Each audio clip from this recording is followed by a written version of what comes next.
everyone, welcome to your PTEPLUS all-in-one course online lessons. Now this is the part 1 introduction of PTE Reading, where we'll give you a high-level overview of what the reading section involved in the exam. And then this will flow into part 2 later on, where we talk about the key things you must know in order to be most effective in your preparation. So without further ado, let's look at the exam structure first. Now, reading is part 2 of your exam, so it'll come after the speaking and writing question types. And you'll get a total of 32 to 41 minutes for the entire reading section. Now, there are some special differences between part 2, which is the reading section, compared to part 1, which is the speaking and writing sections. The first difference is in the timer. So in part 1, for every single speaking and writing question types, each question has a timer for itself, so they are individually timed. But for part 2, reading, you're given one timer for all of the questions under reading. So it is up to you to manage your time between all of the different questions. The second difference is that for speaking and writing, the order of the questions that you face are always fixed, whereas in reading, the order of the questions can swap a little bit. So let me run you through what question types are involved in reading, and then afterwards we can clarify what different order you might face in the exam as well. The first question type you might face is multiple choice, choose single answer.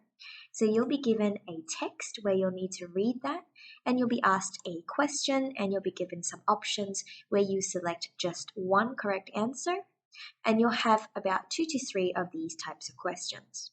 The next question type is multiple choice, choose multiple answer.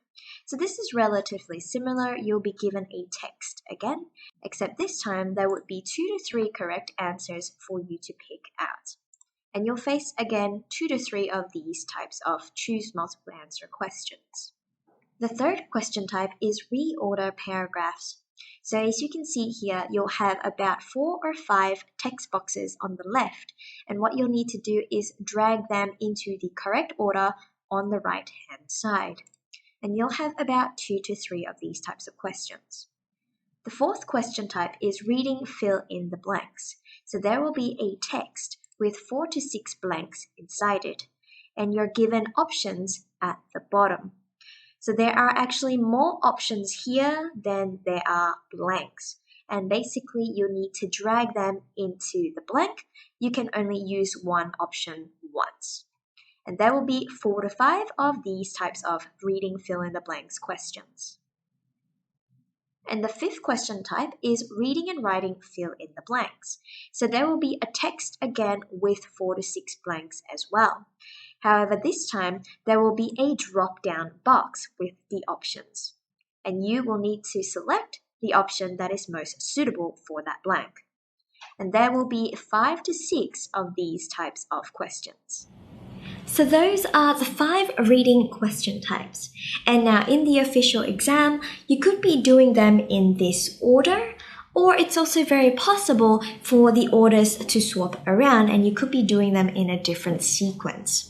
One of the common swaps in the order is that one of the fill-in-the-blank questions, whether it is reading fill-in-the-blanks or reading and writing fill-in-the-blanks, one of those swaps up to become the first question type that you do. And then the multiple choice choose single answer swaps down to become the last question type that you do.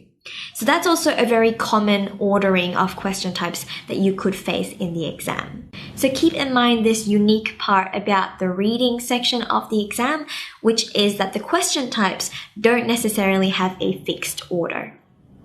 So now that you have a high-level understanding of what the reading section involves in the exam, I'll see you in part 2, where we talk about the key things you must know in order to be most effective in your preparation for reading.